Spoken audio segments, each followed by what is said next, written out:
Bonjour et bienvenue à la première version de cette présentation sur comment analyser des données spectrales ou la réduction dimensionnelle en spectroscopie.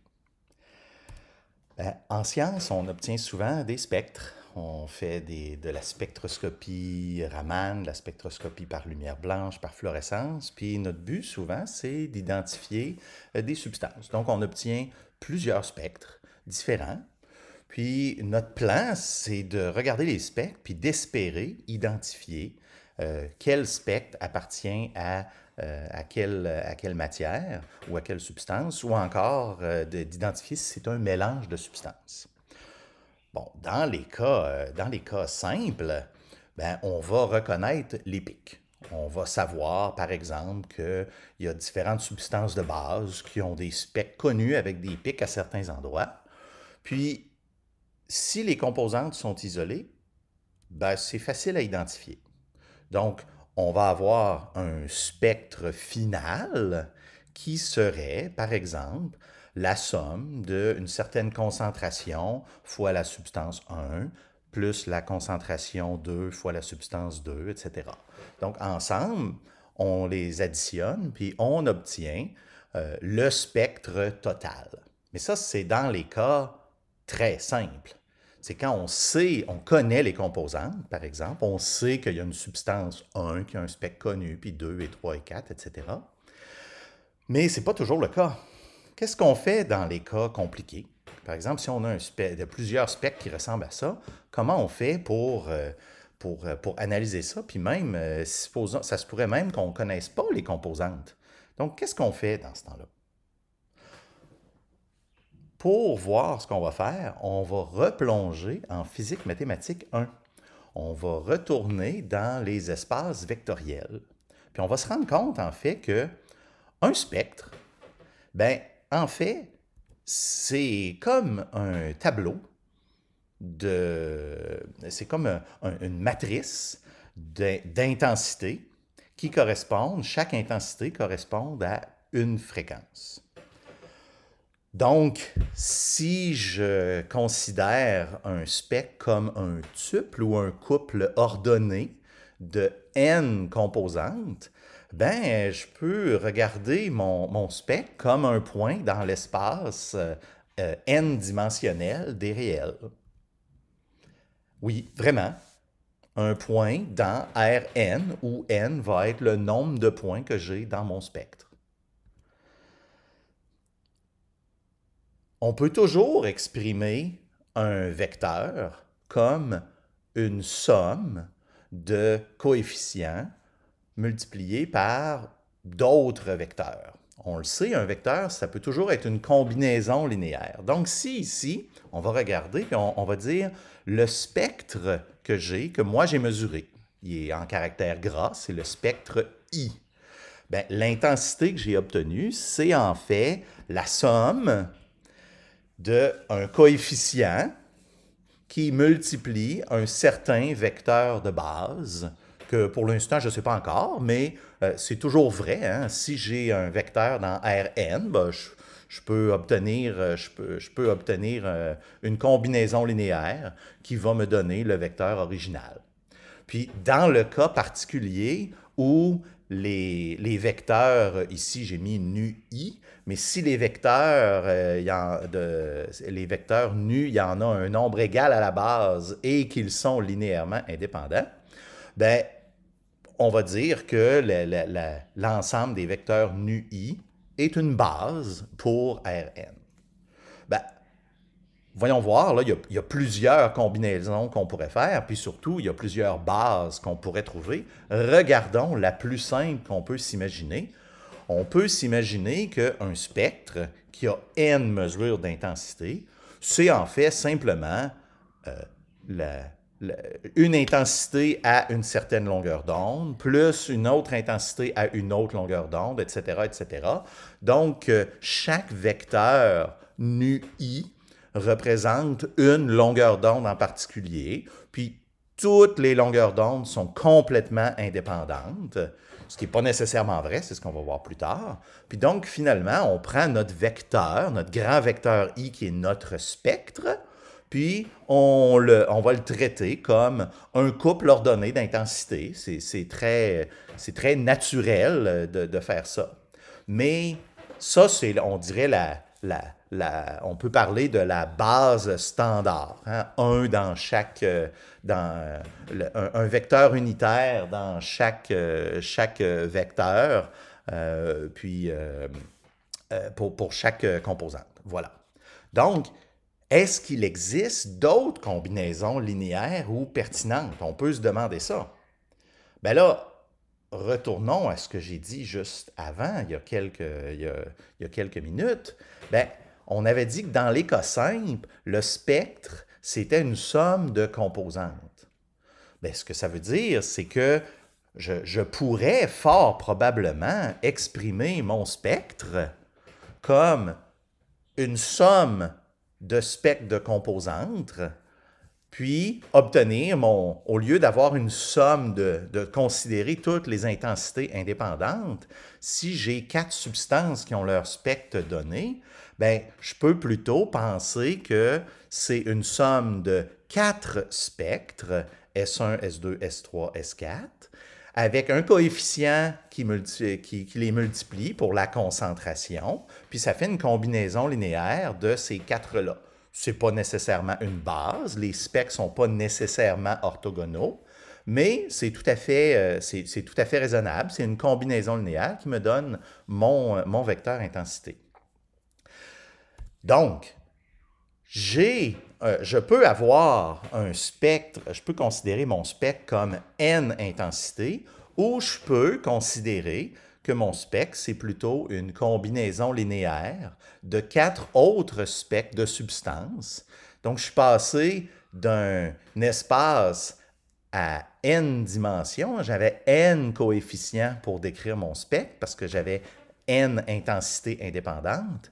Puis, en considérant qu'il y avait 4 substances, ben, j'ai le spectre de chaque substance multiplié par un coefficient. Donc, il ne faut pas mélanger ici. Ce que j'ai ici, ce n'est pas le vecteur, mais bien les coefficients dans une base donnée qui, une fois multipliés par les vecteurs de base, me donnent mon spectre. Donc, on voit que j'ai réduit la dimension. Mais là, j'avais une idée ici. J'ai supposé qu'il y avait 4 substances. Bien, est-ce qu'il y en a une base dans un espace de dimension plus réduite? Puis si oui, quelles sont-elles? Quelles sont ces bases? OK? Bien, ce qu'on va regarder ici, ce sont justement les techniques de réduction dimensionnelle. Qu'est-ce que ça veut dire, les techniques de réduction dimensionnelle? Il faut comprendre que si j'ai un spectre qui est dans Rn, c'est-à-dire si n a 1000 points, si j'ai un spectre de 1000 points, bien, je suis dans un espace qui a 1000 dimensions. Mais ce n'est pas vrai que toutes mes intensités sont indépendantes. Je sais très bien que si j'ai un pic, les intensités autour du pic vont être reliées puis ils vont faire la forme du pic. Donc, je peux tenter de prendre mon objet qui est en n dimensions, puis le regarder dans un espace de dimension réduit.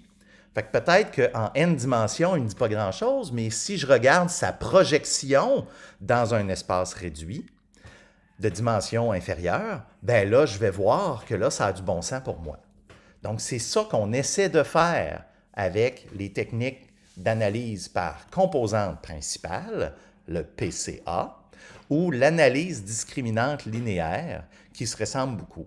Donc, l'analyse par composante principale, c'est quand on utilise un ensemble de spectres pour extraire une base de spectres orthogonaux qui explique le mieux la variance ou l'étendue des données.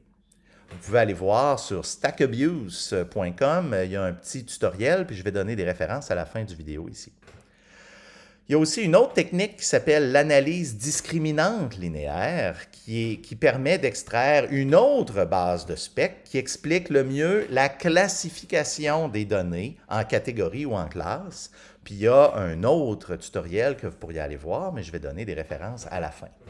Donc, ce qu'on va faire avec ces deux techniques-là, c'est de prendre un groupe de spectres en entrée, en input, Puis on va faire notre analyse par composante principale en Python. Donc j'ai M spectre, ou on va dire M samples dans le langage du PCA, de N longueurs d'onde. Les longueurs d'onde, ce sont des features dans le langage, dans ce langage-là.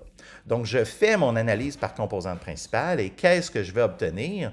Je vais obtenir des composantes ou M composantes de N longueurs d'onde. Ça va être, on va les considérer comme des spectres. Puis, ça va nous expliquer que chaque composante est responsable d'une fraction de la variance de nos données. Donc, il y a des composantes qui sont plus importantes, puis il y en a d'autres qui sont moins importantes. Donc, qu'est-ce que sont les composantes principales vraiment? Bien, si je rentre N spectres dans mon analyse, ben, je vais avoir N composantes principales qui vont m'être données de façon générale. Puis chaque composante explique une fraction de la variance. Donc, les composantes sont choisies pour expliquer l'étendue des données. C'est important parce qu'il y a une quantité fort probablement infinie de bases possibles pour un espace en 1000 dimensions, en dimension 1000, mais là, j'en choisis une en particulier qui va tenter de regrouper les données et d'expliquer la dispersion des données au complet dans l'espace en n dimensions, mais en utilisant seulement un nombre restreint de spectres. Donc, les composantes qui vont m'être retournées par l'analyse, ils n'ont pas nécessairement de sens physique. Ils peuvent avoir des valeurs négatives parce que c'est un processus mathématique. Ce n'est pas un processus physique. Mais ce n'est pas grave, on peut retomber sur nos pieds et avoir ce qu'on veut. Donc, l'idée, ça va être d'obtenir les composantes principales, puis de garder uniquement les plus importantes. Puis donc, ça va me permettre, au lieu d'exprimer mon spectre comme une liste ordonnée de 1000 intensités, bien, je vais avoir plutôt une liste ordonnée de quelques coefficients qui, une fois qu'ils ont multiplié chaque composante principale, me redonne le spectre ou presque le spectre. L'autre technique, qui est l'analyse par discriminant, l'analyse discriminante linéaire, excusez-moi, va retourner elle aussi une base orthonormée où les vecteurs de la base, eux, maximisent la séparation des données en catégories. Donc ici, c'est un peu différent. On a par exemple, des spectres, ici j'ai encore M spectres de N longueur d'onde, mais ils sont séparés en P classes. Ici j'en ai pris 2. Je fais une analyse par discriminant linéaire. Qu'est-ce que je vais obtenir? Bien, je vais obtenir d'autres composantes. Okay? Ce ne sera pas les mêmes qu'en PCA parce que les composantes sont choisies, dans le cas ici, pour expliquer la catégorisation des données, pas simplement pour expliquer l'ensemble des données. Donc ici, il utilise le fait qu'il y a 2 catégories associées à chaque spectre pour tenter d'expliquer les différences entre les deux. Donc l'analyse va me donner les composantes, les variances, mais aussi une fonction de prédiction où je vais pouvoir lui passer un spectre, puis ensuite, il va la classer avec une certaine probabilité dans une catégorie. Ici, ce serait la catégorie rouge ou la catégorie jaune. Donc, encore une fois, les composantes qui proviennent de LDA, qu'est-ce que c'est? Bien, ça ressemble beaucoup aux composantes principales parce qu'il y a aussi N composantes si on commence avec N spectres. Mais ici, les composantes sont choisies pour expliquer les différences puis les séparer en classes, les spectres. Donc, par exemple, je pourrais mesurer plusieurs fois les spectres d'une substance et d'une autre substance, puis dire, bien, tous ces spectres-là, c'est la substance A, tous ces spectres-là, c'est la substance B. Puis s'il y a du bruit ou il y a d'autres facteurs autour, bien, il va tenter d'expliquer c'est quoi la différence entre les deux. Encore une fois, les composantes n'ont pas nécessairement de sens physique. Il peut avoir des valeurs négatives, mais encore une fois, ici, le but, ça va être d'utiliser un nombre réduit de composantes pour expliquer la classification des données. Donc, finalement, les références, je vais les mettre aussi dans la description du vidéo, mais donc, il y a une vidéo de StatQuest qui explique bien étape par étape comment faire de l'analyse par composante principale. Il y a une présentation de Patrick Desrosiers qui a été faite à ProgFest 2022 sur la réduction dimensionnelle que je vous mets en lien ici. Un répertoire GitHub dans notre groupe DCC Lab avec un long document README qui donne une certaine base qui complète un peu ce qui a été fait dans la vidéo ici. Puis ensuite, deux exemples que j'ai trouvés sur le web, mais je vais continuer la vidéo ici, mais je vous donne quand même cette version pour qu'on puisse, vous puissiez commencer. Merci et à bientôt.